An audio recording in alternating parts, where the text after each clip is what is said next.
Hello, everybody. Welcome to BB's African News Magazine show on Jambo Radio, the show that focuses on all things positive coming from the Scottish African diaspora and the African continent at large. We are back. It's been a while, it's been a minute, but we are back.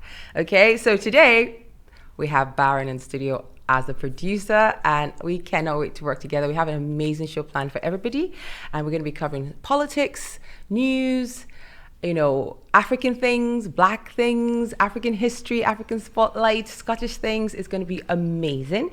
We want everyone to call in. If you want to call in and you want to join us in the studio, the number is 0141 530 2787, 0141 530 2787. And we'll be waiting to hear your comments. We'll be able to hear from you, your number, your calls, all of that. You're on social media, you can join us on Facebook. We're Jambo Radio Scotland. And if you're on any other social media, just search up Jambo Radio in Scotland and you will get us, okay? So join us for the show today. If you're driving around, we're on DAB in Glasgow, so just join us on that as well. Right. Today, something special is going to happen as well because we're showcasing a very, very special artist, and we're going to be playing her songs throughout the entire show. Her name is Tele Dalashe, and she did the soundtrack for the movie Anikulakbo, which is out on Netflix right now, but she's a very, very special Yoruba artist, and we're going to be showcasing her music throughout the show. However, let's start with some Scottish politics, okay? So, in case you haven't heard, the Scottish political world is in flux right now. We're waiting for an announcement this afternoon that the First Minister, Hamza Yusuf, will be resigning today. We're not sure. However, we do know that the Scottish SNP's power sharing deal with the Scottish Greens collapsed last week when the First Minister pulled out of the agreement. And that set off a chain of events has led to today's announcements. I think in the next few hours, we'll be hearing that the First Minister, Hamza Yusuf, is resigning. If that changes, we'll let you know. But the SNP currently holds 63 of the 129 seats at Holyrood. That's too short of an overall majority. The Greens have 7, the Scottish Conservative have 31, and Labour have 22. The former SNP member, Ash Regan, who now sits as the Alba Party MSP, has quote-unquote become the most powerful politician in Scotland because she is the deciding vote in most things. This is a developing story, and it's of concern to everyone who lives in Scotland, no matter what party you support. If things are this in flux, we want to know your opinions, what you think about it. Do you think Hamza Yusuf should resign? I personally don't think he should. But do you think he should resign? Do you think it's time? Do you think things have come to a head, or do you think he should stick it out? We'd love to hear from you. The number is 0141 530 2787. In the meantime, let's ask Baron. Baron, what do you think? Are you following politics? No, sadly. I'm not really following Scottish politics, more of Nigerian. I know, yeah. But you live in Scotland, so you should know what's going on. It's a very unusual time for us in Scotland right now because we usually are quite steady. Okay, we election to election. We don't do the resign whenever you feel like kind of thing. It's not like in England. Yeah, we usually stick to the election times. But it started from something really small and it just snowballed into what's going on right now. And Hamza Yusuf, we were just a few months ago. We were so happy he was the first. Asian first minister of color, first Asian Scottish first minister, all of that. And it's only been a few months and now he's basically on his way out. He didn't even have time to make that much of an impact. If I was him, I wouldn't resign. I'll just ride out the storm. Ride out the storm. Why not? Why bow to pressure? Okay, let me phrase the question another way, Baron. Do you think politicians should bow to pressure from other parties when things come to a head and resign, or do you think they should weather the storm and say, listen, we have more important things to do, we have things to do in this country, we have to focus on the important things, and I'm going to stay in power until that's done, and I'll wait till the election time for the people to decide? What do you think? Well, first, I think taking the job, you should understand that there will be pressure from the opposition and on out. And the job comes with pressure itself normally, so you should be ready for that and to stand by your convictions. Yeah. It's true. Well, we'll play. It's a story, like I said, it's a developing story, and we'll wait to hear. I'm sure by the end of today we'll have news, and that means next week's show we'll probably be reporting something quite different, people. Okay, so good luck to Hamza Yusuf and the SNP. Let's see what goes on later this afternoon. All right, another story before we play our first song will be the story of Ira Star. Are you a fan, Bar? Ira Star? No. She's only the biggest female musician in Nigeria, isn't she? I think she's bigger than Tiwa Savage at this point, isn't she? Yeah, at the moment, quite popular. Yeah. Well, she's facing criticism for touring with Chris Brown. Did you hear that? No, I didn't hear that word. This is news to me. Yeah, so let's talk about the story and then we'll come back to it. So Nigerian Afrobeat star Ira Star has announced her readiness to face potential criticism for her decision to open for American musician Chris Brown on his upcoming US tour. It's a big deal. Opening for a US tour is a huge deal. So this announcement comes amidst lingering public opinions of Brown's 2009 assault on his then girlfriend, pop star Rihanna. In an interview with the BBC's Focus on Africa, Star expressed her preparation for any backlash that might arise from her association with Brown. "I'm prepared, I'm ready, I won't respond, I'll let people do their thing, and I'm just going to work," she stated. Despite the controversy surrounding Brown due to the assault, for which he received 5 years probation at the time, Star emphasized her professional focus. Star, who has quickly risen to become one of Africa's leading musicians, also shared her admiration for Rihanna, referring to her as her queen and expressing a desire to collaborate with Rihanna in the future. "Rihanna is my number one, and I'm hoping for a collaboration by God's grace." The Afrobeat sensation also mentioned she'd recently finished a second album titled "The Year I Turned 21. She's flying. So as she prepares to take the stage in the US, her approach to handling potential criticism highlights her focus on her career and artistic growth, and despite the public controversies involved in her tour association. Okay, let's talk about it. What do you guys think? Brian, let me hear from you first before I give my opinion. What do you think? Do you think she should be worried? Do you think it's water under the bridge? Do you think if Rihanna's forgiven Chris, we should all move on right now? I know he's had other controversies since then, but this is a massive deal for her. It's a massive deal for her. I mean, yes, she's huge in Nigeria, but when you're huge in America, that's when you're huge, isn't it? And opening for such a talented person and who's popular despite all the odds, he's still popular. Do you think she should not do it, or do you think she has the right attitude and said, "I'm just going to focus on my work, I'm going to do it, and don't worry about the criticism"? Well, if usually when people get involved in controversial situations, we tend to give them distance, so that we don't get dragged into it. But for this, does it really help her, like in her career? Maybe not.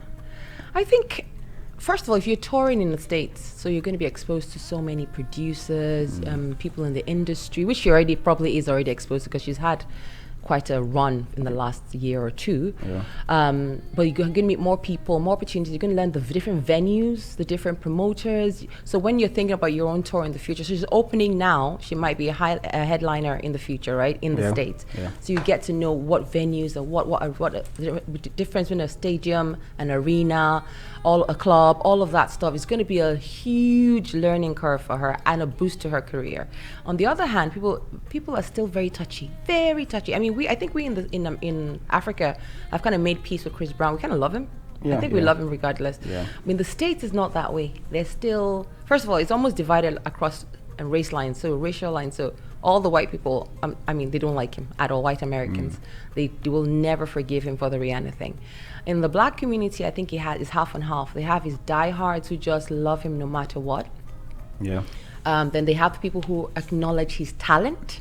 So they might not like his personal life, but they can't deny the fact that he's uber talented. It doesn't make sense how talented he is.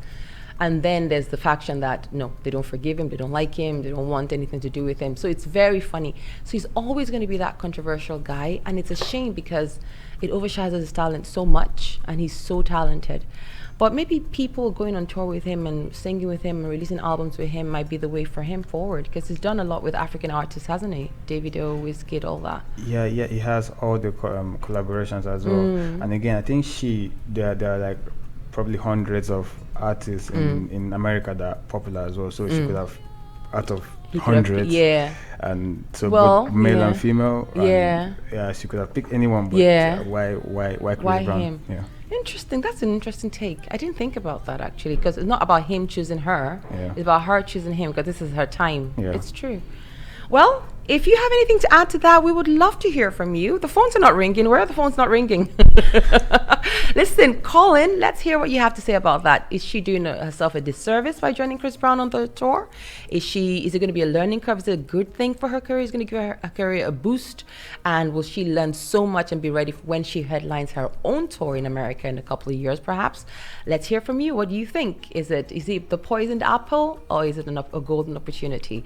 The number is 0141 530 2787.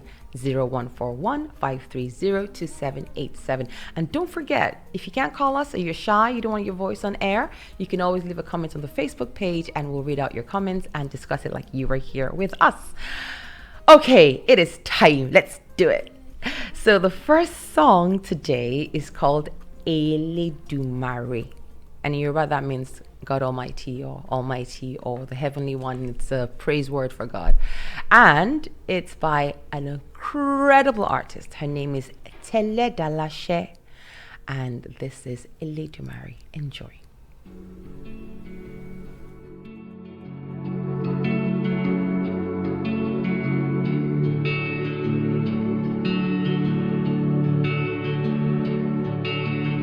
Èdùmàrè jẹ́ n ráyọ̀ fi ṣayé, oníbú ọrẹ dáyọ̀ bá mi dalẹ̀. Mo gbáyọ̀ lọ́wọ́ mi Elédùmarè, mo jẹ́ n fi korò ṣẹlẹ̀ ayé.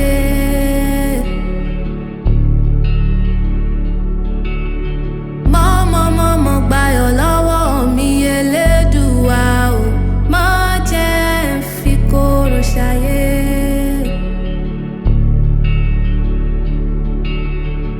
Káyọ̀ mi pọ̀ dalẹ̀, ẹ̀bẹ̀ ni mo bẹ̀ o.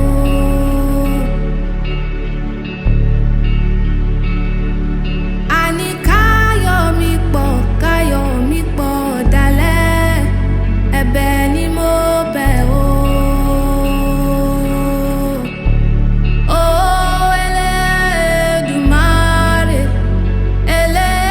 Elédùmarè, mo gbáyọ̀ lọ́wọ́ mi.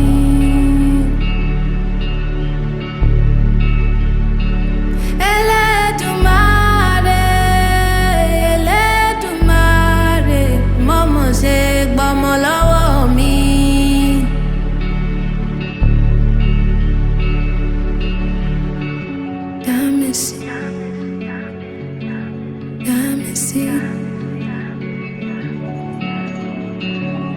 Fáyọ̀yẹmí, dámísí o,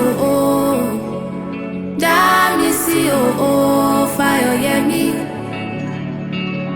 Fáyọ̀yẹmí, Elédùmarè,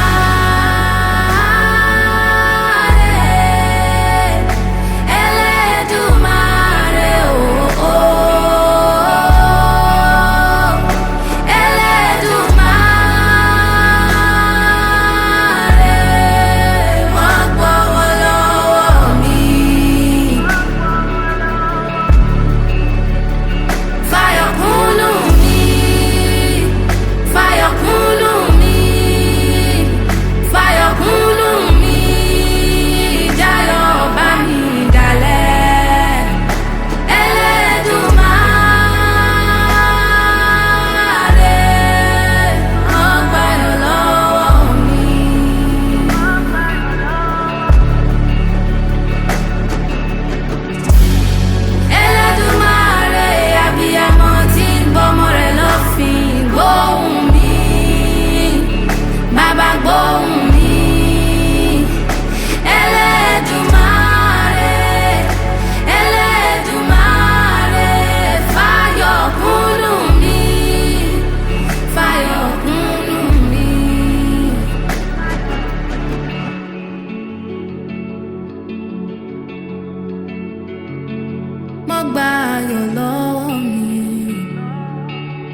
That was absolutely sublime. That was the beautiful Teleda Lashe.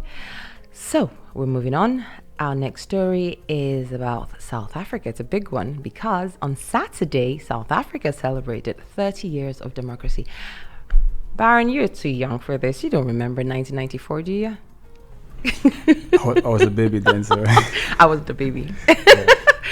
1994 was precious. It was that year when, wow, the world said, really? They did it? It was amazing. So this year, last Saturday, they celebrated 30 years of freedom. Now, what does that mean? Let's read the story and then we'll talk about it. So South Africa marked 30 years since the end of apartheid this weekend and the birth of its democracy with a ceremony in the capital on Saturday that included a 21-gun salute and the waving of the nation's multicolored flag. But any sense of celebration on the momentous anniversary was set against a growing discontent with the current government. President Cyril Ramaphosa presided over the gathering in a huge white tent in the gardens of the government buildings in Pretoria as the head of state. He also spoke as the leader of the ANC, which is widely credited with liberating South Africa's black majority from the racist system of oppression that made the country a pariah for nearly half a century. The ANC has been in power ever since the first democratic all-race election in 1994, the vote that finally ended apartheid. Few days in the life of our nation can compare to that day when freedom was born, Ramaphosa said in a speech centered on the nostalgia of 1994. When black people were allowed to vote for the first time, the once banned ANC swept to power, and Mandela became the country's first black president. South Africa changed forever. It signaled a new chapter in the history of our nation, a moment that resonated across Africa and across the world. On that day, the dignity of all the people of South Africa was restored. The president also recognized the major problems South Africa still has 3 decades later with vast poverty and inequality, issues that will be central yet again when millions on May 29th, next month, head to the polls. The 1994 election changed South Africa from a country where black and other non-white people were denied the most basic freedoms, not just the right to vote. Laws controlled where they lived, where they were allowed to be on any given day, and what jobs they could have. After apartheid fell, a constitution was adopted guaranteeing the rights of all South Africans, no matter their race, religion, gender, or sexuality. But that hasn't significantly improved the lives of millions, with South Africa's black majority that make up more than 80% of the population still overwhelmingly affected by severe poverty. South Africa is still the most unequal country in the world in terms of wealth distribution, according to the World Bank, with race being a key factor. And while the damage of apartheid remains difficult to undo, the ANC is increasingly being blamed for South Africans' other current problems. Okay, in the week leading up to the anniversary, countless South Africans were asked what 30 years of freedom meant to them. And the dominant response was that while 1994 was a landmark moment, it's now overshadowed by problems. It's also poignant that many South Africans who never experienced apartheid are now referred to as born frees, are now old enough to vote. Outside the tent where Ramaphosa spoke in front of the dignitaries and politicians, a group of young black South Africans born after 1994 and who support a new political party called Rise Mzansi wore t-shirts and the words 2024 is our 1994 on them. Their message was that they were looking beyond the ANC for another change for their future in next month's election. Okay. So, what do you think, Baron? So yes, apartheid was. Do you know much about apartheid? It was really bad. Yeah, I do. It was. Yeah. I remember growing up in. I'm not going to age myself. In the 80s and 90s, all my mom's friends had their, Free Mandela, and then they had all the shows. There were so many shows, and everything had Free Mandela on it, Free South Africa on it, and all kinds of imagery about what was going on there and how bad it was, and videos. And there was a lot of movement. And then Mandela was free, and South Africa was free, and everything just disappeared. And South Africa was perfect, the rainbow nation. And then underneath that perfect facade, there's been a lot of, disaffection. People are still poor. Some people are still poor. Some people are still, there are no jobs. There's a lot of crime. But that's not all South Africa is. A beautiful, beautiful country. It's very unequal because those who are wealthy are super wealthy, and those who are not. So it's an unequal society, but it's a beautiful, beautiful country. And if they get their act together, they'll be like the star. They'll be the absolute star of on the continent. Yes. So celebrating freedom is one thing, but how the people are like actually really free itself. And well, at least they can stand up and walk about. They can go anywhere they want. It's not like, you know, you had to have a card to move around. Like if you're a black or any non-white, there was a card that told you could stay in Gordon Street, around the city center. That was it.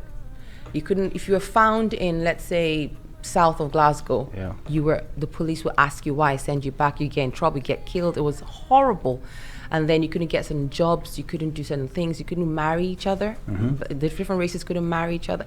It was a mess, and it was structured. It wasn't, you know how it was like, you know, in the States, their own racism was kind of like systemic and cultural, and no, theirs was like in law, structured. This is it. You can't stay here. You can't do this. And then they took all the mixed race people and put them in one group called coloreds. So there was the black people, there was the white people, there was Asian, and they were colored. So if you're mixed, black, white, black, Asian, black, anything mixed, colored, that was your own race. It was almost genius. Like the way they structured it was almost, the evil was genius. If they had used that brain power for something else, it would have been amazing. Sure. But they used it to really remove the dignity from people. And to think that the blacks are the majority, you know, in that country. So it was, I would say free. Now, maybe they're not economically free. Nobody's as, you know, they're not as wealthy as they thought they would be, the common man. But for basic civil freedoms, I'll say it's not this. It's a long way from what it used to be. Well, and as they are, you know, celebrating 30 years of freedom, I also hope that they will all embrace other Africans that are there trying to, you know, make it. Or Baron, why are you acting as if you don't know how South Africans are? South Africans don't send other black Africans. I mean, we can only hope that they embrace the whole one day African. Let's do it step by step. One day. What? South Africans? Black South Africans? How do I put this? You know what I'm trying to say. You know how it is where I'm not doing well, and I'm of a certain color. Then somebody of another color comes here and they're doing well. There's no way I'm going to be clapping for you. I'm happy for you. You're doing well, because I'm not. And it's my country, quote unquote. You know that whole my country thing. Immigrants are coming and taking our jobs. That's a mentality. But rather than them, the immigrants being obviously different race, different color, they're the same color. So Nigerians go there, set up businesses, and they're doing well. Zimbabweans go there, set up businesses, and they're doing well. Then the native South African blacks are not doing well, and they look at these people and they're not happy with it. And so once anything happens, a little tiny spark, and then they riot, they burn your businesses and all that. It's a horrible thing, but I don't know how it can be solved. I don't know how they can, because they're very, very proud of their culture themselves. So they feel it's their country. Why are you here? You know? It's an odd thing, but maybe one day they might accept it. Samson, do you have something to say? Samson? Do you have anything to add to that? Huh?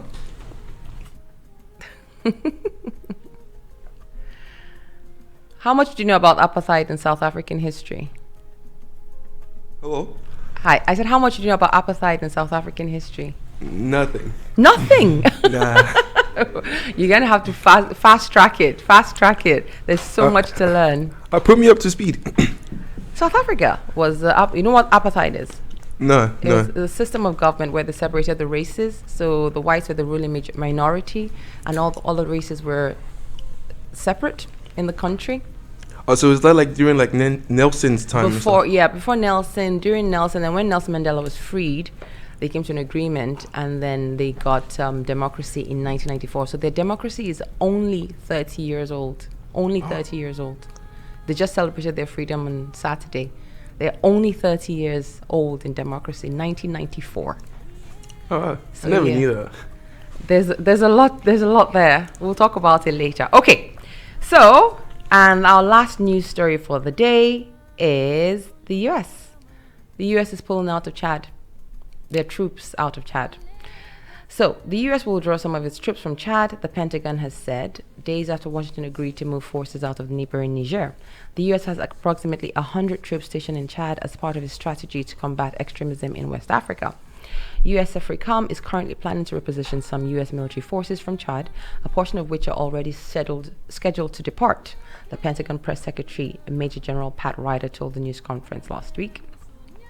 This is a temporary step as part of an ongoing review of our security cooperation, which will resume after Chad's May 6th presidential elections. The withdrawal of about 75 U.S. Army Special Forces personnel is scheduled to begin this week and be completed within days unless there are last-minute diplomatic developments. Chad's Air Force chief had ordered the U.S. military this month to halt activities at an airbase near the capital in N'Djamena, according to a letter sent to the transitional government.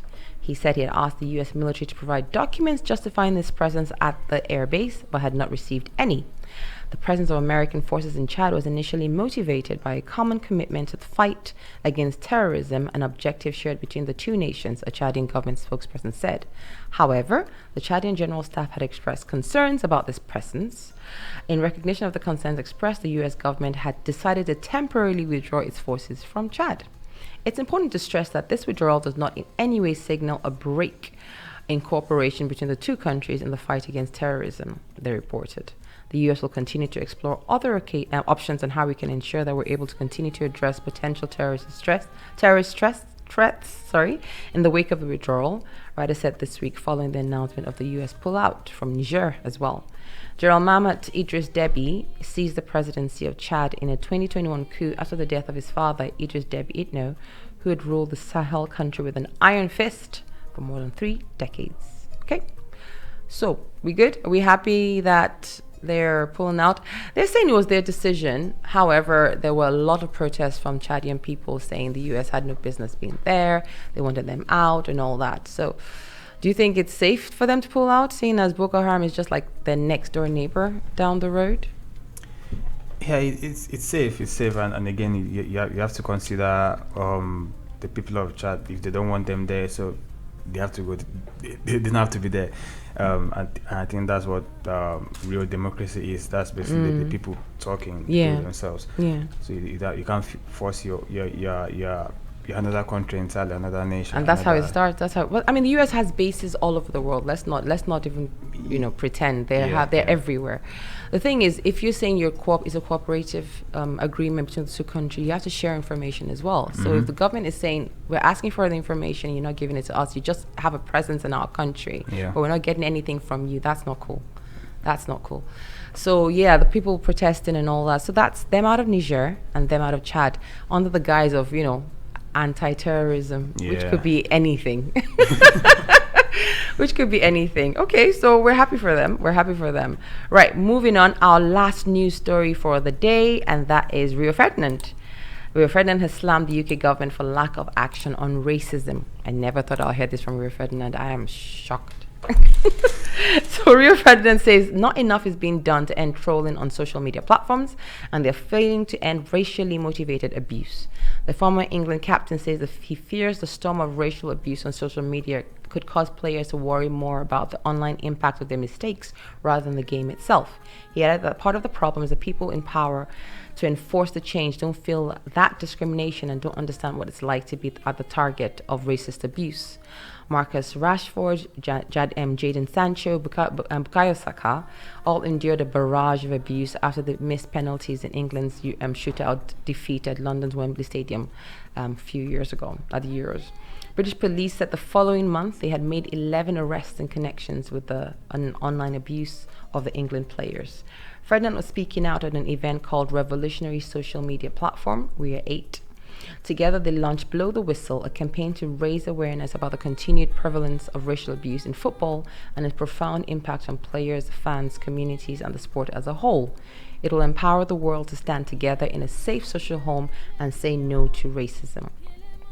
In September 2023, British lawmakers approved an ambitious internet safety law with wide-ranging powers to crack down on digital and social media companies like TikTok, Google, Facebook, and Instagram parent Meta. The Online Safety Act requires social media platforms to take down illegal content, including child abuse, hate speech, and terrorism, and post promoting self-harm. They'll also have to stop such content from appearing in the first place and give online users more controls, including blocking anonymous trolls. I don't know. Do you think this is a waste of time? Can you really control what people say online? No, you can't. No, you can't. And again, people say things online. It's easy to say things online than to say it to someone's face. They can never say it to your face. Yeah, so it's impossible. But however, I think they have to create more measures to identify these people easily. You can't stop them from saying whatever they want to say. Yes, I think you should not be anonymous. If you're going to say it, but you shouldn't get to be anonymous. Yeah. So for example, you go on X or Twitter, and then you see people with it's not their name. Yeah, it's not their name, not their face. So it's just random accounts, and they're abusing people. So there should be more measures to verify people's identity. If you can identify yourself on dating apps properly, then you should be able to do it on social media. I think they can. I think the police can if they want to. So you get to say what you want, but if they really want to find you after you said it, they can find you. They have people, they have teams that can do that. But my question is, why do trolls always go for the racial angle? So they miss the penalties, and the first thing is, these are black guys. You're going to start calling them, this a monkey. I'm like, why? Why didn't you say, you have a big head? Look at your stupid legs. Or exactly. Why is it always the racial thing? Like, when is a white person that does something they don't like? Do they go for the white thing, or do they find something else? I know they have names. You can call names. Why, when it's a minority, you go straight for, the black thing? It's so easy. Like it's so easy to do that. Why don't you be more creative in your insults? Yeah, that's true. Maybe some of them have this thing. Maybe they've had it in their head for a long time. And they have the opportunity now. So now they have the chance, the opportunity. So you just let it out. But why we're in 2025? Seriously, it's so It's so. In Nigeria, we say bush. It's so bush. Like, being racist is so bush because there's so many rubbish people in each group that to single out a group, it's so small-minded. But I'm minimizing things, and racism is so much bigger than this. But at the core of it, racism is so ignorant. It's so ignorant. Anyway, let's go to a lovely, lovely place. We have the next song by our artist of the day, and that's Tele Dalashe. And the song we're going to play now is called Odumbaku. And it's another beautiful one from Tele Dalashe. Enjoy, people. We'll see you on the other side.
Kí n gbó kí n tọ́ kí n fọwọ́ pe wú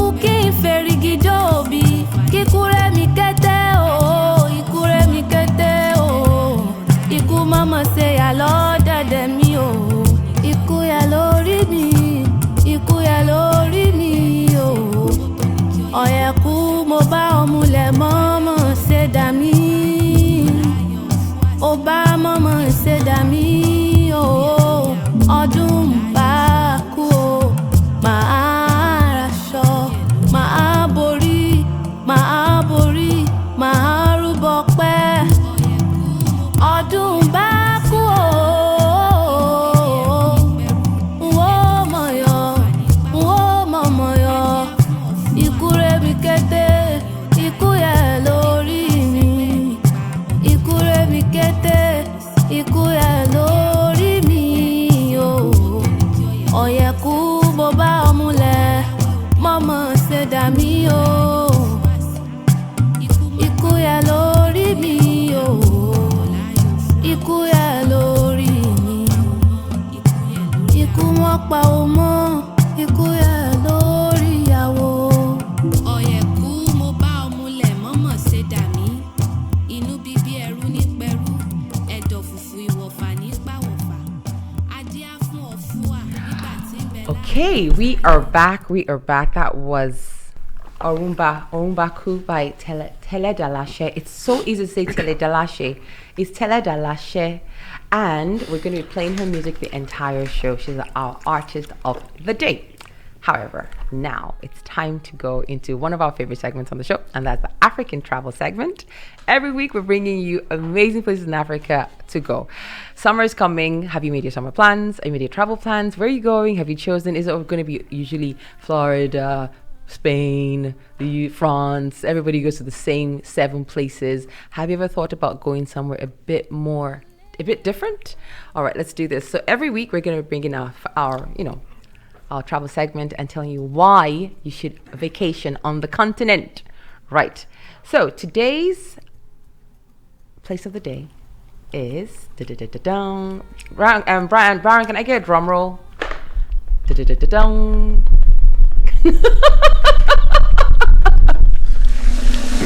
Yes, it's Sao Tome and Principe. Do you know anything about that, Samson? Where? Sorry, where? Sao Tome. Where's that? It's in Africa. West Africa. Sao Tome. Yes. Not west. It's kind of westish. I'll describe it, okay? Uh-huh. All right. So the duo of far-flung islands that is Sao Tome and Principe is hardly Africa's best-known tourist destination. Nor is the tiny country the most glaringly obvious of African places. For starters, the whole spot is Portuguese-speaking, save for a couple of pockets of Creole. And then there's a colonial feel of the towns and villages which ooze with New World vibes. However, there's still a vibrant approach to life as undeniably African, not to mention a kitchen of spicy food that straddles the culinary traditions of both East and West. Add in a wealth of gorgeous gold sand beaches to the mix, rare sea turtles, and a beautiful mountain towns, along with the soaring spires of volcanic mountains, rare monkeys, and more, and the wild and wonderful Sao Tome and Principe becomes pretty darn hard to resist. Oh, wow. All right, let's go. So let's explore the 15 best places to travel or to visit in Sao Tome and Principe. Number 1, Sao Tome itself. A chocolate box full of beautiful Romanesque churches and ornate colonial buildings, palm-lined boulevards and pretty plazas, Sao Tome is the only real city on these islands. The capital and the economic hub, the political center, and the main marketplace. It's loaded with the likes of Presidential Palace and Independence Square, marking the year that this Atlantic archipelago gained freedom from the powers of Europe. So delve into the central market here and weave between terracotta tiled townhouses there, beautiful Baroque facades, and the cannon-dotted bulwarks of Fort Sao Sebastian. After that, you'll discover lazy coffee shops spilling onto the cobbles and plenty of places for strolling. Okay? Number 2. Baron, you ready with the graphic for this one? Obo National Park. Otherworldly and awesome, the Obo National Park is one that rarely fails to take the breath away. Covering a vast area of more than 230 square kilometers on the southern side of Sao Tome, the Great Wilderness ranges from salt-washed mangroves on the shore to virgin Atlantic rainforests in the highlands.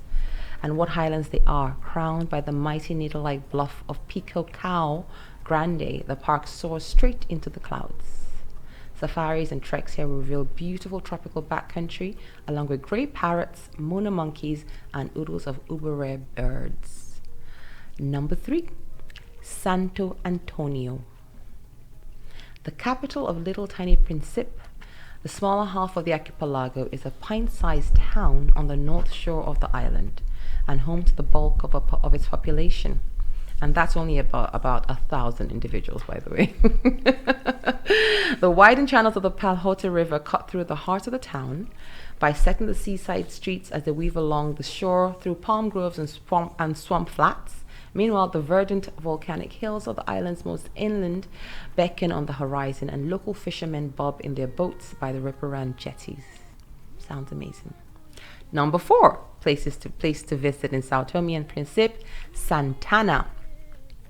A popular spot for beach lovers and luxury seekers in search of Sao Tome's fabled cocktail of sand, sea, and sun on the Atlantic, the little town of Santana spills down to the shoreline on the eastern edge of the island, emerging from the lanky palms of the jungle and the volcanic hills like some forgotten village in the land of Robinson Crusoe.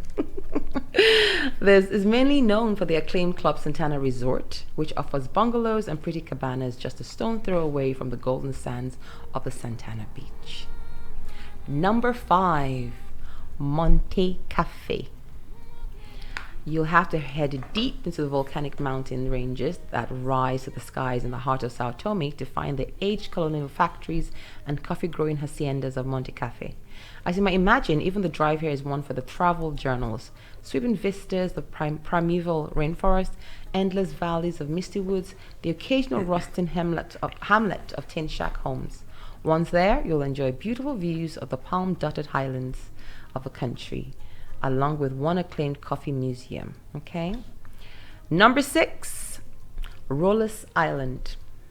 So Rolas Island, languishing in the Atlantic like the teardrop of Sao Tome, just a short boat ride away from the southern tip of the island, the speck on the map that is Rolas Island is famed for its sparkling white sand beaches and paradisical veneer.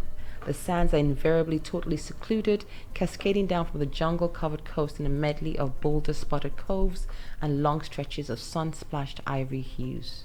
There's also an acclaimed hotel resort, perfect for a remote and romantic tropical getaway from the archipelago's more threatened spots. Okay. Number 7, Boca di Inferno, Hell's Mouth.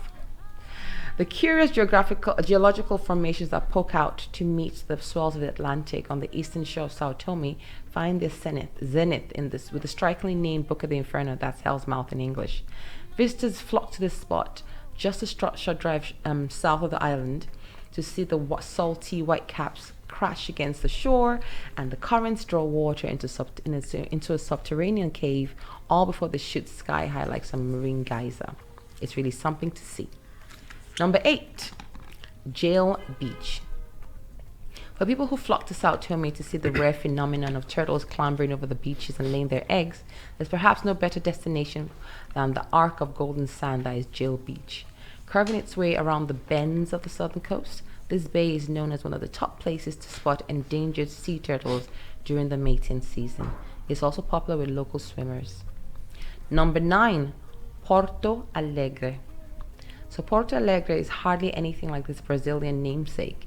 Instead of 1 million inhabitants, this one just clocks up over 500 in total. Wow. Instead of endless barriers and sprawling modern districts, this town is a ramshackle conglomeration of earthy huts, stilted longhouses, and faded fishing canoes.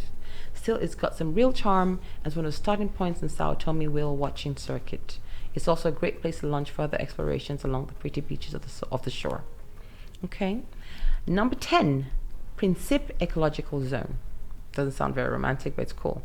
This huge area of greenery occupies a colossal cut of the small island of Principe. It's more like its tropical brother to the north, and hinterland displays many of the same rare virgin forests, mist-top canopies as the Obo National Park. However, this far-flung biosphere is much less explored. Number 11, Santo Amaro. So Santo Amaro is slowly becoming conjoined with the growing suburbs at the capital of Sao Tome City, which sits just a little to the southeast. However, for now it remains separate, bathed in sleepy, lethargic vibes and taken over to a slow island rhythm. The center itself has just a smattering of low-rise homes and tiny squares. There's an occasional cafe along with a charming ochre-hued church to see. Okay, and what's more, Santa Amaro has easy access to nearby area of Bella Vista. Number 12, Nevis. Nevis is, unlike most of the other cities, that dot on the shoreline of pretty Sao Tome, an industrial place at heart. Factories, depots, breweries, and one particularly productive electricity pepper plant in its shoreline. There are also a couple of hotels and guest houses here, along with a smattering of local restaurants. Okay, but don't expect Club Med and the like. Nevis is down to earth and largely underdeveloped. It's cool, pretty cool. Number 13, São João de Angulares. Set to the curious Creole sounds of the local vernacular and set just back from the beautiful arc of sand that is Praia São João, this 2,000 person strong town on the east coast is a great choice for laid back holidays. There are oodles of guest houses with swinging hammocks and earthy little kitchens touted in Sao Tome's medley of Portuguese-infused curries and Creole-style plates. Okay. Number 14, we're almost there. Neves Ferraria. So beset by colossal tabletop mountains and jungle-dressed cliffs hemmed in the primeval rainforests of the Principe ecological zone and the wilds of this tropical region, this tiny little hamlet of Neves Ferraria is perhaps the most inaccessible destination in the entire Sao Tome archipelago. However, the isolation has ensured an enticing lack of development, while the beaches around the mud-sprayed huts that make up the center are still trodden by the huge carapaces of sea turtles and oodles of other rare and endangered species. Planning a trip here would not be easy, but the natural wonders might just be worth it. And that's it. That's what we have, Sao Tome. So, Byron, you've been Sao Tome? No, I've not. Do you speak Portuguese? No. Any at all? You've been to Brazil? No way. Because they speak Portuguese in Brazil as well. And Portuguese were quite busy going around colonizing people and forcing them to speak their language, but then that's colonization in a nutshell. I've never been Sao Tome, but we did talk about it at a company I worked. We're talking about organizing an office there at that time. But it sounds amazing. What do you think, Sam? It does, especially I like Porto Alegre. Is that how you say that? Okay, Porto Alegre. Like that. Yeah. And Sao Jaume, the architecture. Yeah. I'm into art and all of that. Yes. And then those kind of little small countries have like the old Portuguese architecture mixed in. Because even in Lagos Island, are you from Lagos? I'm not from Lagos. Okay, in Lagos Island, when the Portuguese enslaved people, when the Brazilian enslaved people came back, one of the first things they did was build their houses in that style. So till even now, if you go to Lagos Island, downtown, what we call Isaleco, it's downtown Lagos, the houses are all Portuguese style. So they always come with their own architecture. For some reason, they have that Portuguese architecture that they build wherever they are. You see, back on like Lagos and Portugal, I was talking with a friend of mine, I think 2 days ago. I was saying, I think they got the name Lagos from Lagos in Portugal. Lagos means lakes. So when the Portuguese friends, when they arrived, the first thing they said, this looks, I think one of the sailors said, this looks like my town, Lagos, back home. So he called it Lagos. But we in Lagos, we don't say Lagos, we say Lagos. Yeah. Because you claim it back. Lagos is Eko, in Yoruba it's Eko, so that's what Yoruba will call it, Eko, but everybody else calls it Lagos. But it's actually Lagos, it means lakes, many lakes, and we do have many lakes in Lagos. But we don't say Lagos. Nobody says Lagos. We say Lagos. It's our word now. It belongs to us now. But I think a lot of the Portuguese colonized people really stick to that Portuguese not inspiration. What am I looking for, Baron? Influence. They really keep that. They keep in the words. It's with the language. Cape Verde is the same. Angola is the same. They're very Portuguese affiliated, which we don't do in Nigeria. Like, we like the British and all that, but we don't like overdo the whole I am British, that's what I am. No, we're Nigerian, we're this, we're Yoruba, we're Calabar, we're Igbo, we're Ibibio, that's what we are. And then we remember that they came, but we're not really attached like that. Brian, what about you? Would you think of going to Sao Tome perhaps? Maybe someday. Down the line. Yeah, down the line. You won't believe that I've been here for like last 4 years. I've not left the UK. So, no. Pack your bag. It's time to go. What? Don't stay in man. one place for too long. Well, the thing is, Scotland is beautiful. There's so many places in Scotland to visit that you probably haven't yet. You've been to I've been to the Highlands, I've been to Arran, Oban. There's so many beautiful islands in Scotland itself that we just ignore. We're in the city a lot and we don't like to go out. And then the mountains, it's amazing out there. I mean, just 20 minutes from Glasgow is Loch Lomond and it's gorgeous. So the places to visit in Scotland, and then we can have places abroad as well. Why not? Okay, I'm seeing that we only have 3 minutes till the end of the show, so I'm just going to play a song and we'll do our sparring next week. So right now, listeners, I hope you're enjoying yourselves. Like I said, if you want to join us for any reason, you have any ideas, comments you'd like to add to this conversation, please call 0141-530-2787. That's 0141-530-2787. If you're shy, you don't want your voice to be on the radio, just put it on our Facebook page and we'll read out your comments like you're here. We miss you. We want you. We want the phones to ring. We want to hear from you. All right. To play us out of part 1, here is our artist of the day again, Tela Dalashe, and her song is Iwalaku. Enjoy, and we'll see you in part 2. 2.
All right, we are back. Welcome back, everybody. It's still the BB's African News Magazine show on Jambo Radio, and you just spent an amazing hour with us, and we're happy you're here with us for the second hour of the show.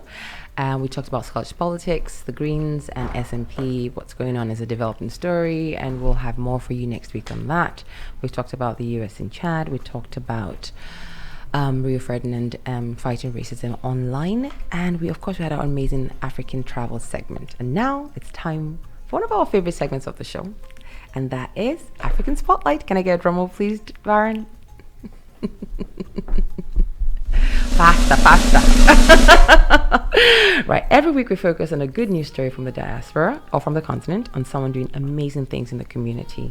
Today we're shining our spotlight on Tunde Onokoya, the Nigerian who's broken a chess marathon record, and explain a bit more about we've reported on him in the past, and when he was helping the children from the slums, called Chess in Slums, and kids from the slums learn chess, learn to take care of themselves, and have paths into a better future. And now he's gone a step further and actually broken a chess marathon record. So we're going to talk about it. And before I start, do either of you know Tunde Onokoya at all? Yeah. You know what he's been doing? Do you know him? I knew him last week. Last I knew week? about him last Last week. week. I think Sama. we reported on him last year or a couple of years ago when he was starting Chess in Slums, and CNN did a spotlight on him at the time, and he was just doing incredible things with the kids in the slums. And now let's talk about it. So, Nigerian chess champion Tunde Onokoya raised more than $120,000, live streaming himself breaking the Guinness World Record for the longest chess marathon. Onokoya, who's 29 years old and founded the education charity Chess in Slums Africa in 2018, arrived in New York's Times Square April 17 with the intention of beating Havlan Hong and Suja Ferkenstad's previous record of 56 hours, 9 minutes, and 37 seconds. His endeavor was supported by U.S. chess champion Sean Martinez, who played for the entire 60 hours and thus has also broken the record. Both competitors were allowed to take 5-minute breaks after each hour of gameplay, but otherwise had to keep gaming continuously for their time to be counted towards the record.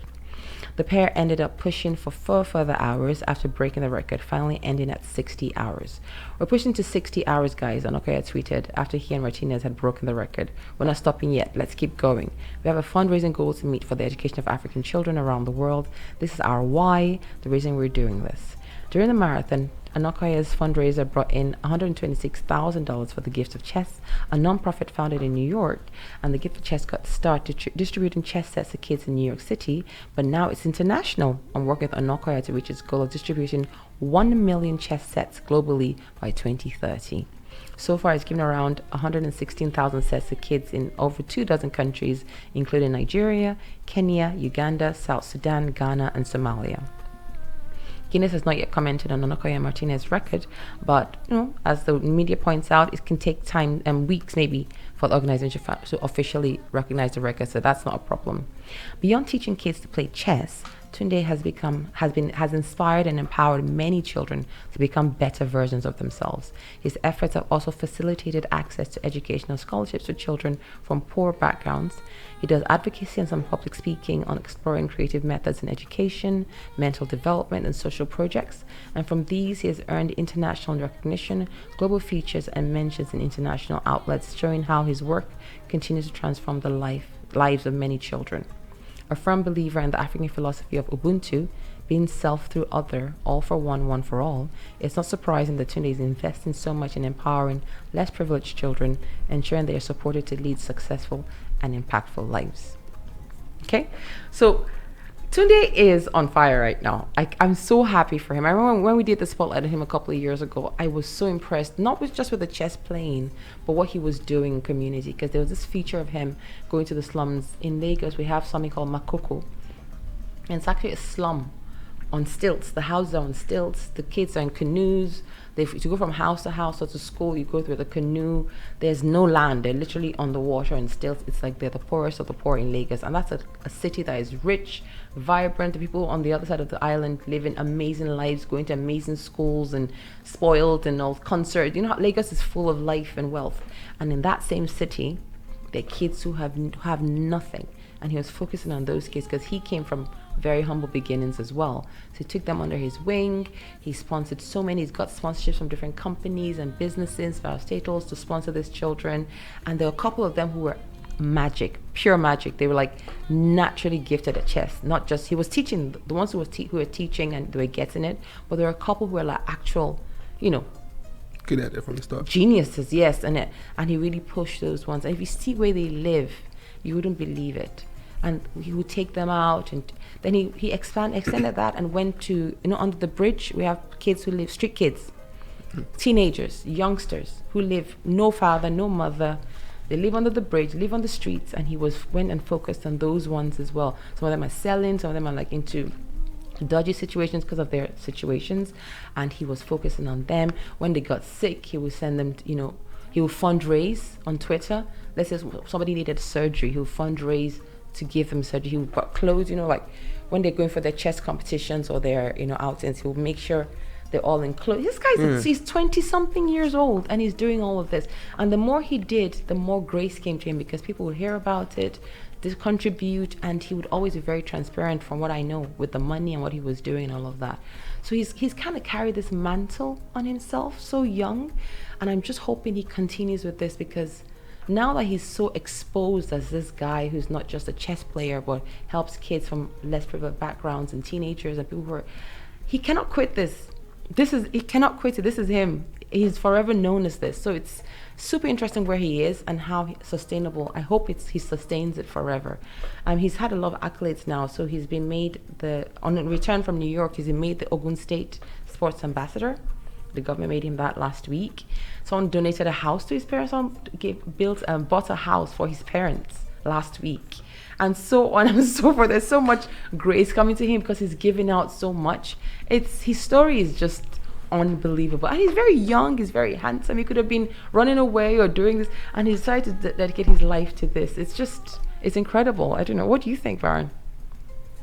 Yeah, I think he's doing something really great, and like you said, there's no going back now, so you can't just stop. No. So yeah, he has to keep going. He has to He has to find creative ways to raise funds to support his cause. Someone has to do it. If the government can't do it, so someone he stepped in to play that big role, and I hope he gets support from people and the government as well. Yeah, I think the government is supporting him, but you know how we are. We're so fickle. Yeah. One day someone is on top of the world, next day nobody is trying to help you. He has to keep on finding. But with the internet, the gift of the internet is that he can always make his voice heard. Now that he has such a big following, and the more he does, the more exposed he is. Sons, what about you? What do you think about Tunde?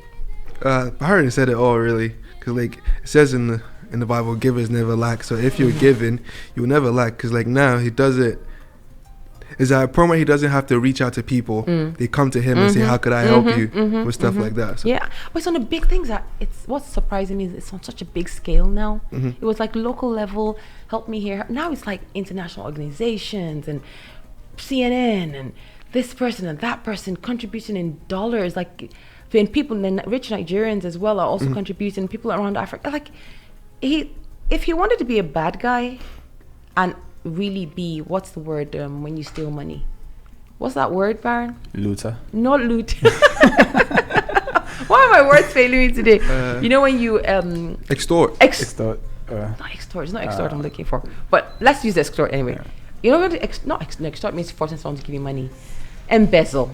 Yes. If you wanted to embezzle a lot of money, I don't think the oversight is that much.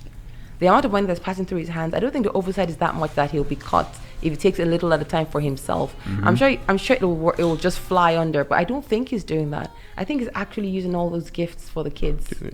It's incredible. All right, guys, so question of the day. 2 questions. Number 1, Tunde Onakoya's rise, is it warranted? Are there others like him? Number 2, if we had to truly contribute, if we had a way to truly contribute like Onakoya, what would we do? Sit with that, guys, while we go to our next song, and we'll come back and we'll get your answers. So you can call in, or I'll have to lean on the boys, or you can call in and we can get your opinion. So questions again. Tunde Onakoya's rise, is it warranted? And are there others like him? Why don't we hear about those ones in his age group especially? Number 2, if we had a way to truly contribute like Onakoya, what would we do? Right, while we're waiting for your opinions, your messages, your calls, here is my absolute favorite song on the album. Favorite, bar none. This is Ayon Fe by Tele de la Che. Enjoy.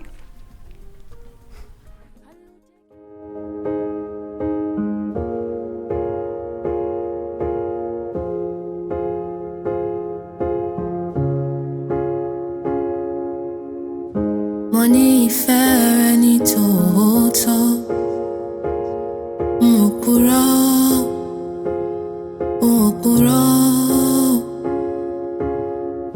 Gbé ọkàn rẹ ní tòótọ́, àmọ́ èmi yàtọ̀.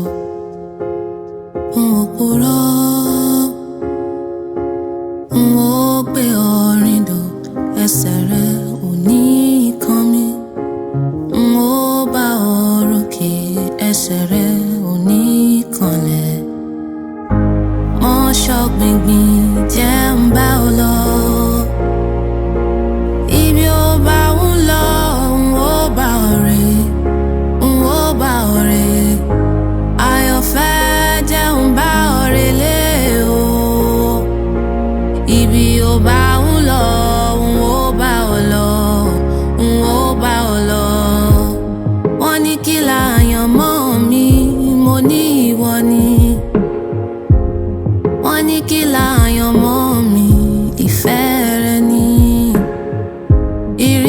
ti dájọ́ rìn ẹbọ wa ti dájọ́ pé n ò purọ́ o n ò purọ́ o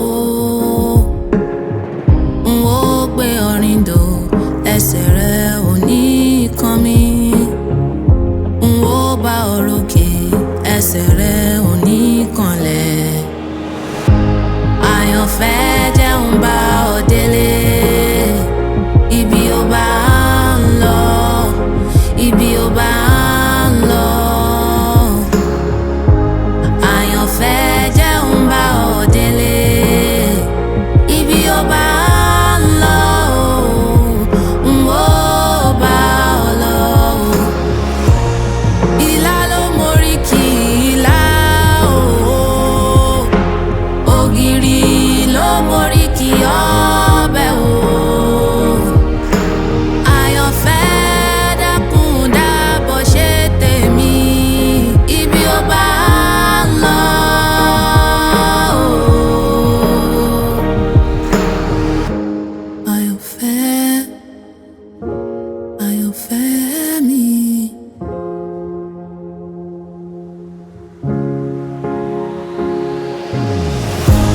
Àyànfẹ́ jẹun bá ọ délé o ibi ó bá ń lọ ibi ó bá ń lọ o àyànfẹ́ dákun ṣe tèmi ìrìn wa àjọ rìn ẹbọ wa àjọ pé ikú wa àjọ kú. All right, that was Tele Dalashe and that was Ayonfe. Beautiful song. Beautiful, gorgeous song. We're back, guys. Remember, we talked about Tunde Okoya before we left off, and we left off with two questions. Still not getting any calls. 0141 530 2787. Where is everybody? Wake up.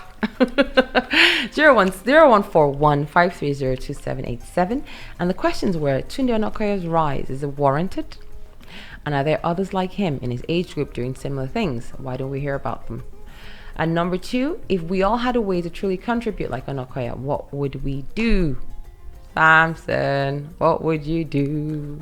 What's the one thing you would do? Wait, if I had that A way to contribute to community, society, like you had no barriers, you could contribute what you wanted. contribute.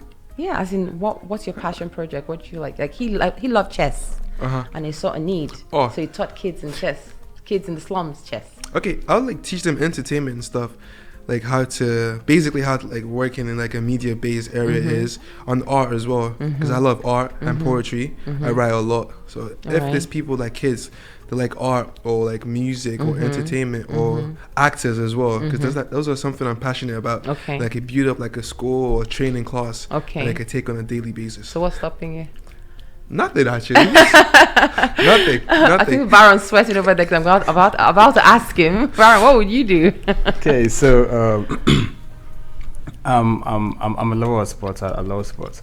So if I think you could use that to, I could use that to impact by having like a proper sports complex. I've actually thought about this of having like a sports complex where you could hire coaches to train the youth, different young people or on different sports, whether it be football, basketball, boxing. Let's say I walk past people on the street and then they are fighting train blows. They're come to do it properly. Yeah, so you're fighting for no reason. Come fight properly. Come learn to fight properly. You could and get a chance of being like a pro athlete. So that's what. Yeah. So would it be focused on children or would it be focused on youngsters? Both children, youngsters, teenagers. Yeah. I worry about teens who don't have direction. Those are the people I really worry about. So if I was going to do something, it would be focusing on that group. I hate seeing talent wasted or intelligence wasted because of a lack of opportunity. If you had the opportunity and you didn't want to do it, that's different. Yeah. But the fact that there are people out there who are dying for opportunities and they have the talent, they have the smarts, and they have no chance. It's something heartbreaking, All right, we're back. No more sad stories, only happy stories. Yes. True. Okay, so it's time for our Have You Heard segment. And every week we share an interesting development, story, or event from the diaspora. Okay, so this week we're asking, have you heard of the British man that completed a run across Africa? He ran 385 marathons in 325 days. No, me send a message. Across Africa. Now he send himself. Anywho, let's find out more in this week's episode of British People Do Crazy Things. Right. So a red-headed British man called Ross Cook claims he's become the first person ever to run across the entire length of Africa after crossing the finishing line in Tunisia.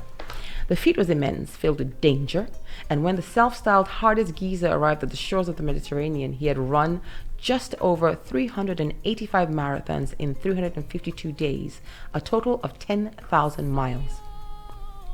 More importantly, as Cook sees it, his inspirational accomplishment has raised over 650,000 pounds, close to $1 million, for a selection of charities. His route crossed 16 countries, deserts, rainforests, and mountains, and saw him get entangled in visa issues, muggings.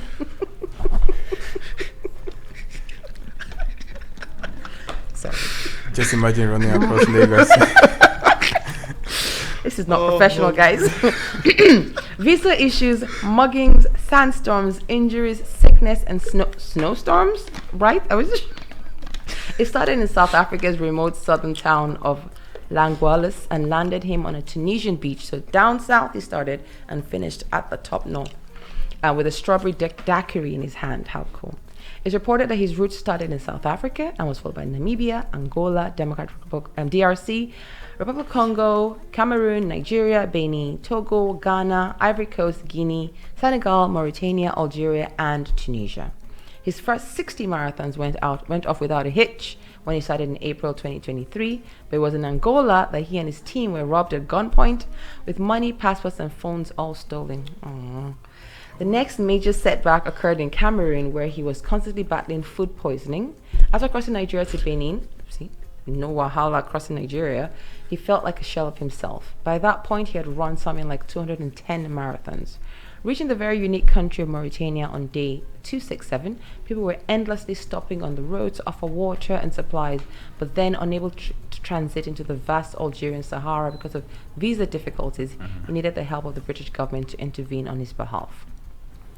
That would have been a fitting last obstacle to overcome, but the Sahara buffeted him with both sandstorms and snowstorms in the same period. On the final day, his last 44 kilometers to finish the line were characterized by a gang of inspired runners who had flown out for the occasion. It's a sweet story, but at the same time, he sent himself. Nobody sent him. But he says he's raised money for charity. Running across Africa. I just have one question. Like, Please. how long did it take him to? Yeah, I was gonna ask. It was from April 17th. He started April 2023 and he finished last week, was it? Oh wow, so that's a year. Almost a year. Almost a year.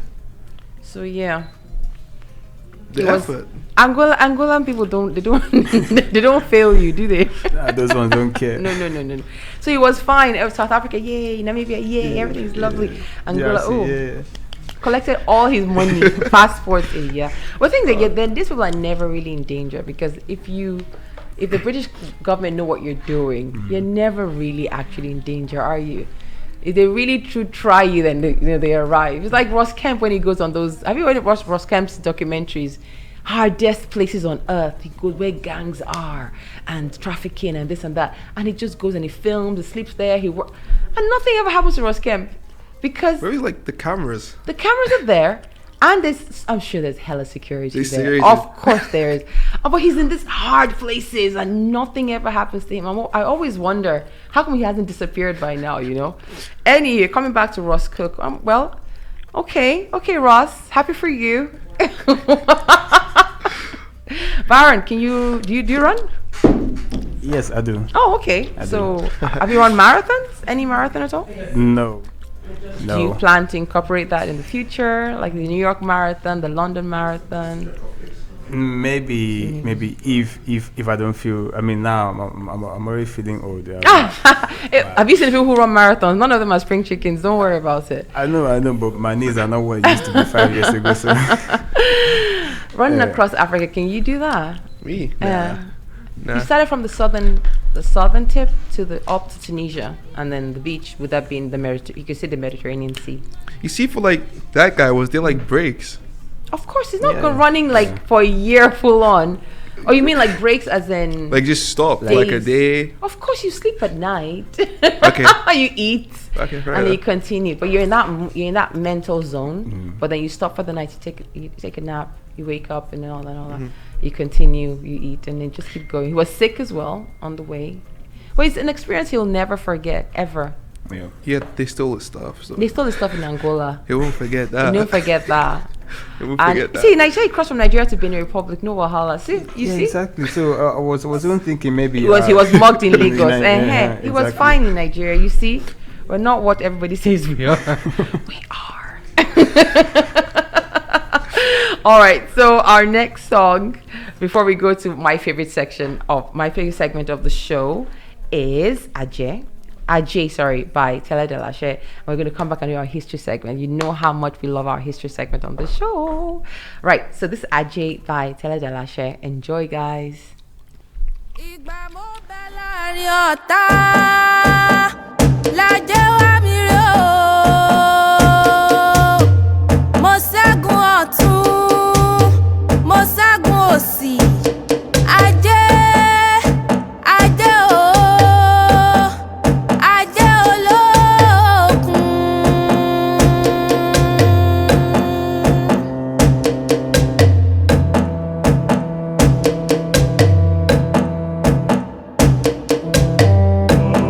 Mo bẹ̀rìn nínú igbó,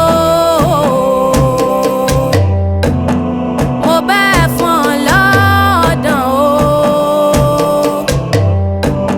mo bá gbọ̀nrín nínú igbó, mo béèrè lábàtà.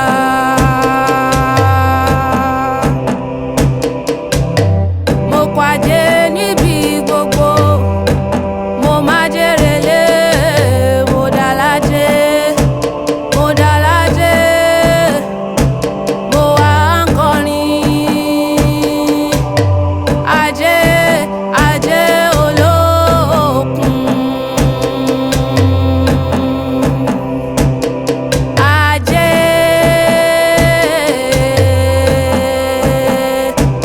ajé o.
ṣẹ́gun òsì ajé ajé o ajé olóògùn.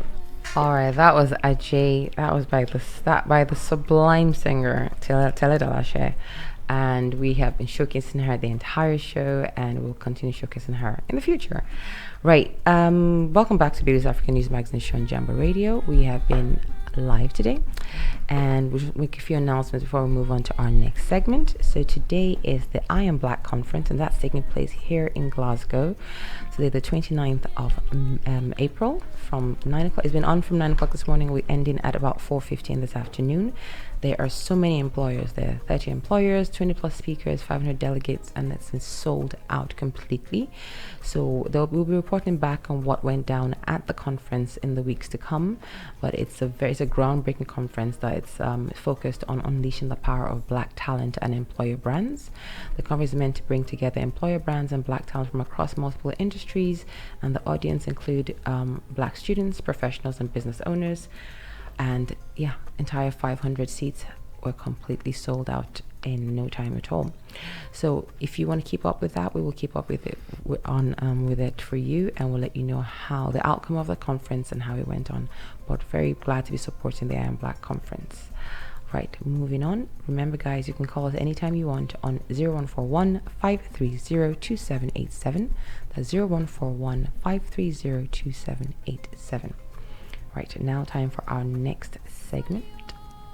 It's been so long. It's been so long since we had a history segment, hasn't it? But BB's African History is back and is here to stay. So, Baron, get ready with my drum roll. Be aware, we're going to use it in a second or two. Well, the moment has arrived for our favorite and most exciting segment of the show, and that is our moment in African history. That was perfect. Right. Today we're talking about a very unique town, and I cannot wait to hear all your opinions on this. I don't know how many people know about this town. Does the word Orania ring a bell to anybody? Nah. No. Oh, great. I love it. Orania. Great. So we're going in blind. Fantastic. So today we're talking about a very unique town, and it's called Orania. And that's all I'm going to say. Let's talk about it. So there's no secure access to enter this rural South African town, similar to so many others. But very quickly, the uniqueness of Orania is obvious, because here everybody is white. What? In South Africa, everybody is white. What? Here, people say they're not racist. They want to live among themselves in security, far from the decadence of the rest of the country, which has power cuts, administrative failures, unprecedented violence, and glaring inequality. Orania was created in 1991, a year after Nelson Mandela's release from Robben Island, and 3 years before the country's first democratic election. Set among lush pecan orchards in the otherwise arid Karoo, it was set up as an Afrikaner-only hamlet, not dissimilar from the ethnic Bantustans established under former President and Prime Minister Hendrik Verwoerd, often dubbed the architect of apartheid. By the end of the 1980s, the probability of losing control had already occurred to many Afrikaners, with some believing that independent democracy posed an existential threat to the white Afrikaners' way of life. A few felt protecting that required becoming a demographic majority somewhere, rather than remaining a minority everywhere. So a small group of Afrikaners, Verwoerd's daughter and son-in-law, Karel Boshoff among them, purchased a strip of land on the southern banks of the Orange River and went about setting up a Volstaat, or independent homeland, where Afrikaners would decide their own affairs. Orania's founders did not settle on virgin territory, but on the remains of a half-realized 1960s project to build canals and dams along the Orange River. A community of 500 poor black and mixed-race squatters who had made their homes in the buildings left behind stood between the new owners and their whites-only vision. After the purchase, what followed, according to Cambridge historian Edward Kavanagh's History of Land Rights on the Orange River, was one of the last large-scale evictions under apartheid. It was carried out by the future residents of Orania with the assistance of beatings, pistol whippings, and dogs. After 3 decades as a quiet backwater, Orania is booming. Its population, currently around 1,700, has doubled over the last 7 years. The most recent population growth means a flourishing housing market and construction industry. Neat suburban homes have been joined by the new apartment blocks, and walk-ups which sell for as much as 1.5 million rand, putting them on par with comparable homes in Johannesburg. As an industrial zone of brick and aluminium and factories which sell their products around South Africa, the growth shows no signs of slowing. A sewage work meant to accommodate 10,000 future residents, for example, is in the pipeline. Their designs transformed the town's humble technical training facility, where many of the skills driving the town's construction were taught, into a university. And not a single brick has been laid by a black worker. Not one. In a reverse of the usual situation in South Africa, all the low-paying jobs work in Orania, from keeping the town's gardens to packing the shelves in its grocery stores, is performed by hard-up white Afrikaners. It's increasing numbers of poor laborers whose tenancy is often less secure and who either rent or rely on subsidies from Orania's cooperative bank, who are largely behind the town's growing population. Orania is owned by the... Afrikaans is a difficult language, guys. Vloeiskral Block Share Company, which together with a series of internally elected bodies is responsible for the town's municipal decision making. Now, this is the interesting part.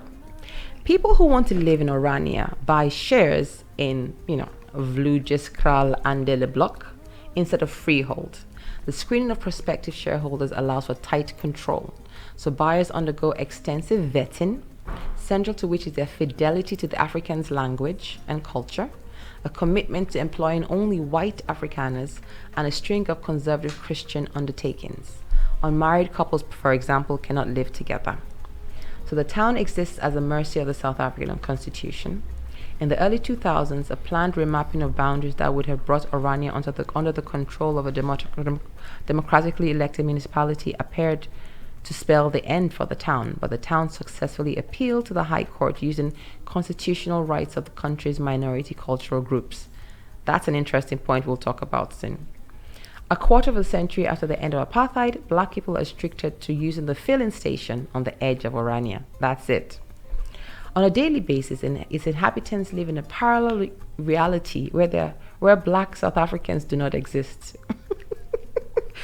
or at least are invisible. For Mr. Bosha, 52, the grandson of Verwoerd and himself a right-wing parliamentarian, the Afrikaners dreamed up and created Orania to have a place of their own. Like the African tribes or clans, here everyone has a place of reference as their own, he says, and is now part of the South African landscape. Small orange, white, sky blue flags, the colors of the old African flag, South African flag, are proudly hoisted on buildings under construction. Old Dutch-style buildings with white walls stand next to row houses with neat gardens. Residents of the town say they can express their own culture and have more social interactions on the street with neighbors. It's not a recreation of a desperate return to apartheid, Schreidem says. Orania is for Afrikaners who share the same values, he insists. At the top of a hill, a collection of statues abandoned by after the end of apartheid by many municipalities is displayed. Afrikaner history is almost criminalized, he says, and is proud that Orania is able to preserve them. Okay, who wants to go first? I just want to say, how is it possible that you're married but you can't live together? No, unmarried couples, not married couples. No, the Christian values. So if you're a couple, you can't live together. Unmarried. Oh, okay. So if you're like dating together, you have to live separately. In Orania. So when you get married, you can live together. Okay, that makes sense. That makes sense. Really? I mean, it's freedom. It's freedom. It should be your choice if you want to live together or not. It shouldn't be the government telling you can't live together because you're not married. But then you went to that place yourself. You applied to live there, so you have to go by the rules. The thing is, it's a tricky one. It's a tricky one because when they appealed. So when they try to say, you guys have been discriminatory, and the Constitution says we should all mix together, they appealed, saying the native land laws which allow different tribes have their own homeland, it should be the same applied to them. Meaning, like, the Bantus have their own homeland, Zulus have their own homeland. So why can't they, Afrikaners, have their own homeland? And they won, which is an interesting way. It's an interesting argument to make. But at the same time, those people are not excluding non-black people. It just happen that those tribes don't have non-black people in them. They're not excluding them, as opposed to the Afrikaners excluding non-white Afrikaners. So if you're mixtures, how does that work, though? It possibly won't happen because, like, they don't mix. Yeah, okay, but what if by mistake one person has a child somewhere? Is that person not Afrikaans? So can I not live in Orania just because they happen to not be white? That's where these things start. Getting confused, start breaking down. They'll figure it out somehow. And they're doing well. The funny thing is that you can't look and go, oh, look at these losers and look at them. But, the thing is that the town is actually doing well. That's the weird part about it, because they're all working together. There's some poor whites who are there building the things. They're living together. They have schools. There's crime. There's almost no crime, according to them. The people are moving there, so the population is growing. So it's actually successful. But it is steeped in, don't come here if you're not like us, which is insane for a country that is multicultural and a minority within that country. And it came from settlers as well. Baron, what do you think? I still don't support the idea of them being just white there. And again, I have a question. Are they open for tourism? You can come and look at them and then you can go. You can't spend the night, I'm sure. If you're black, I don't think you can spend the night. So you can come and make it like what's his name? What's his the disabled journalist, BBC journalist. What was his name? Ade. He went to Orania this year, I think, earlier this year, and to do a documentary. And he had discussions with them and all of that. Came away a bit confused, but he got the abuse he got online. I mean, the abuse not from the Iranians, from British, weird British white racists. Unbelievable. Like, how dare you went there to show them up? You did this, you did that. All the names, all the random racist names you can call a black person. They even call them a cripple. They call him. There's nothing they didn't call him, just because he dared. But I'm torn, because I like the idea of having a homeland. I'm from Abunima. I love Abunima. I love being from Abunima. I'm Abunima all day, and I love being from a place. So I understand you wanted to have your own home place. Well, they had their own home place based on the idea that, oh, look, we've been a minority and we've been in power for so long. Yeah. Okay, we've been lording over the locals. We're only like 10%, 15% of the population, and we've been ruling them for 100 years in their own homeland, by the way.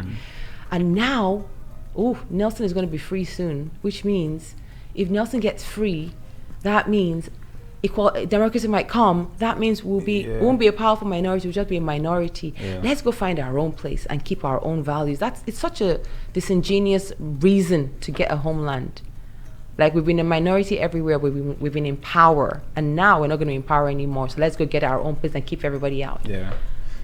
It's still apartheid. But the fact that the town is doing well is what really is a little bit annoying. I still like to know how it is. Do they have their own kind of policing? Or they do everything. They do so every job is going to be done by a white person. So even the menial jobs, then the school, the teaching, all that. Did you see the picture of the kids? Put the picture of the school kids up again. Yeah. I mean, even the children. I wonder what they're teaching the kids in the house. What are they saying to them? All right. See how, like, it's Orania. Look at that. Not one curly hair. Not one strand of curly hair there. Not one. No brown, no tan, no even nothing. Just white children. Beautiful, beautiful children, but just white children only in South Africa. Please go ahead. Do they have, like, different currencies as? Yes, they have it's called the Aura. But it's the same 1-to-1 as the Rand. Same value as the Rand. They thought about everything. Trust me. They thought about there's no question you're going to ask. They thought about it. Same government? No, they have their own. They have like a strong. The people who own the shareholding company, which is who you apply to for lodging, for housing, rather than buying a house. You apply to them and they give you a house. Okay, you pay rent to them. Then they have their own mayor. They have their own this. They have their own that. They thought so. And then all the relics, all the relics of apartheid, all the people who started apartheid and who put in the laws and all that, all those statues that people threw out after when freedom came to South Africa, they went and gathered all those statues and put in front of their town. So when you go to their town, they're all there, as in yay. And then the flag they fly is the old school flag, not the South Africa have a rainbow flag now to show that they're a rainbow nation, all races. Yeah. They took the old flag, the yellow and blue flag, that's their flag. Like they're not playing, they're not playing. This is our white heaven here in the middle of you crazy people in the city. We're having our own town in the middle of South Africa. Unbelievable. And they chase people who are on the land already to make their land do. It's basically you're not welcome here, so just don't even try. Please stay on your side. We stay on our side. Well, the thing is that don't be. You know how that whole "don't go where you're not celebrated." Yeah. Well, that's nice if I'm allowed to go and I don't want to go. Not that you're telling me I can't come. That's horrible. I don't. What do you guys think? Do you think it's okay? Let's flip it. Let's flip it. There are many places in the world where you have like your black community, like you might be in a white country, quote unquote, what a white country, there's no such thing as a white country, but you might be in like white majority country. And then you have your little enclave of, this is our black group, this, that, the Asian people have their group. I think the difference between that is that it's not that you're not allowed. You might not be comfortable when you go there because everybody's Asian, everybody's black. They have their own language, their own food, their own dance, their own culture. So you might go there and you might not feel 100% comfortable. But it's different than someone telling you can't, you cannot, only Asians allowed. It's a difference, Do you think it's the same thing as when we have our own little groups in the middle of other...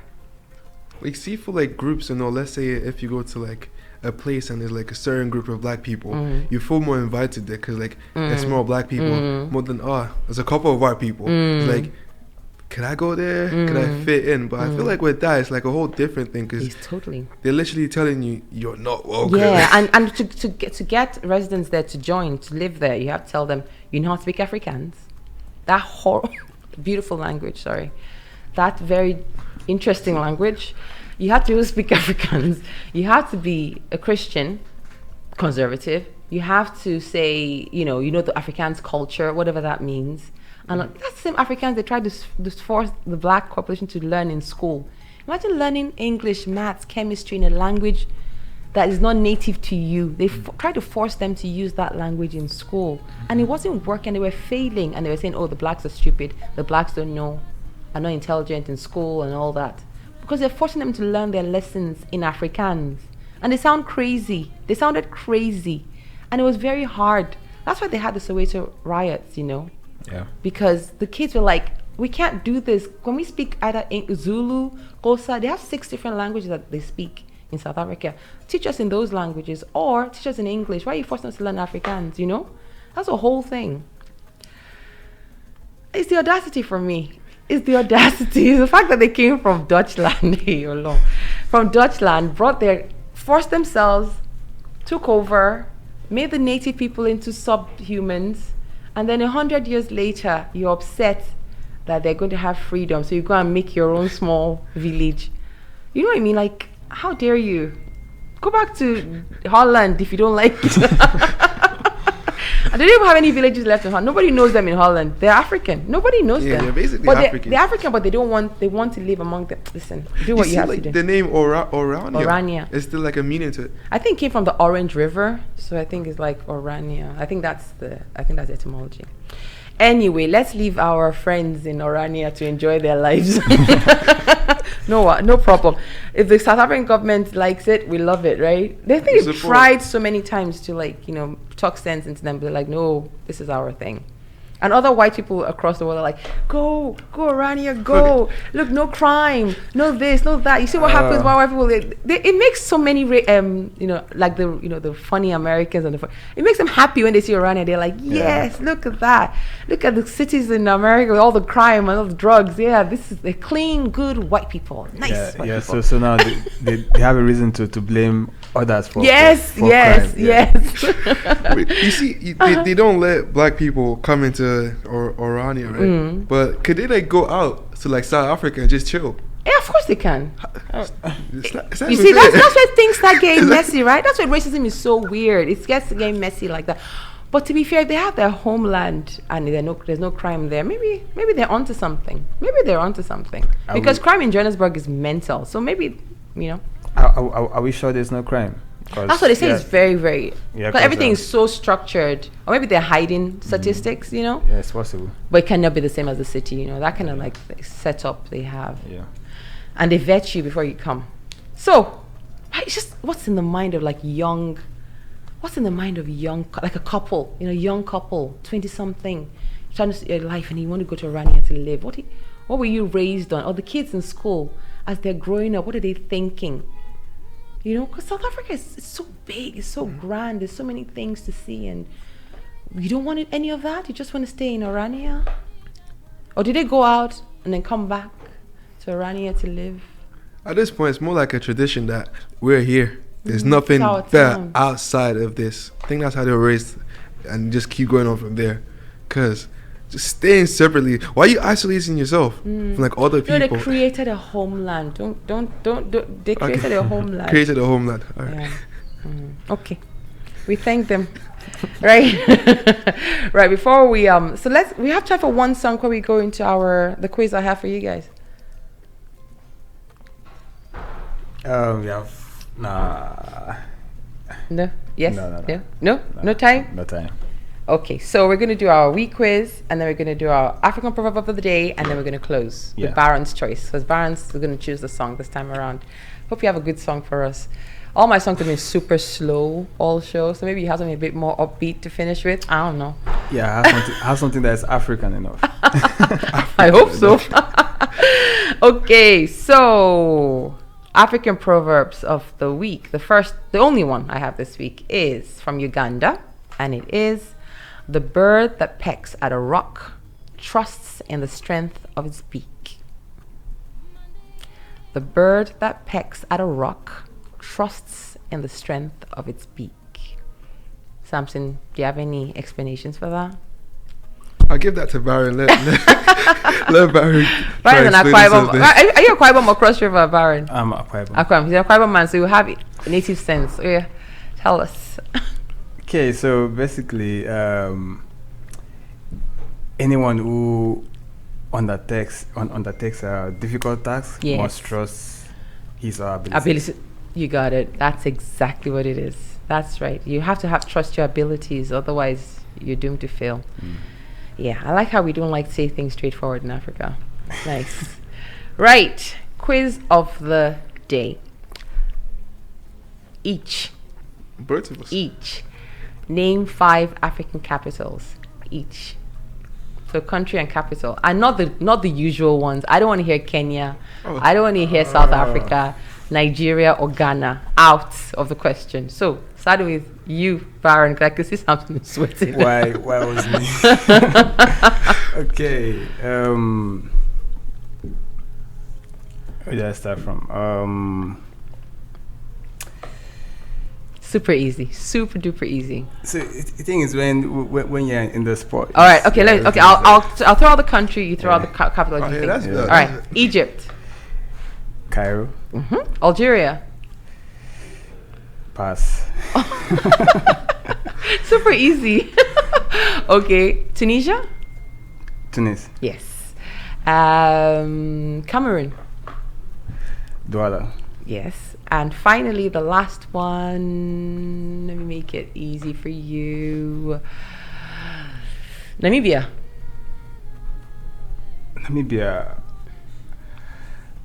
Pass. Can't Windhoek. Oh yeah, Being Africa. Okay. true. Samson is about to start crying. I'm good with flags. Should you stay in West Africa for you, or you like East Africa? I don't even know it. Let's go West Yeah, Africa. go on. Let's That's go West okay. Africa. It's not Nigeria, so that's out of the question. So, Ghana. I'll start with Ghana. Accra. Okay.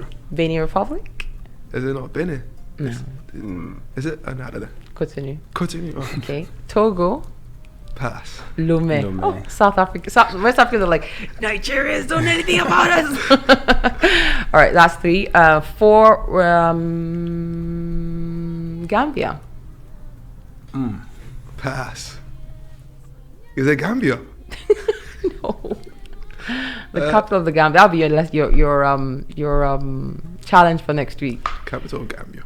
And finally, let's go down. Zimbabwe. I don't know. Harare.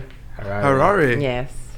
All right, so brush up on your capitals. This is going to come up often. Okay. That's the hint. And we don't want to stay in Africa. We're going to do wherever in the Americas. Do outside Africa. Why are Nigerians like this? You guys know everything about everywhere else, but not other African Africa, countries. But yeah. you expect African countries to know everything about us. Yeah. It's just the thing we do. All right, guys, it's that time. We've come to the end. I hope you enjoyed the show today. This is BB signing out. That was Samson. That was Baron. Had a wonderful time with the boys. We went into politics, music, history, current affairs, and everything in between. Hope you enjoyed it. We can't wait to get back with you next week. Next week, let the phones be ringing, please. 0141 530 82787. Can't wait to hear from you. And looking forward to seeing you again for more exciting interviews, spotlight, history, music, and everything in between.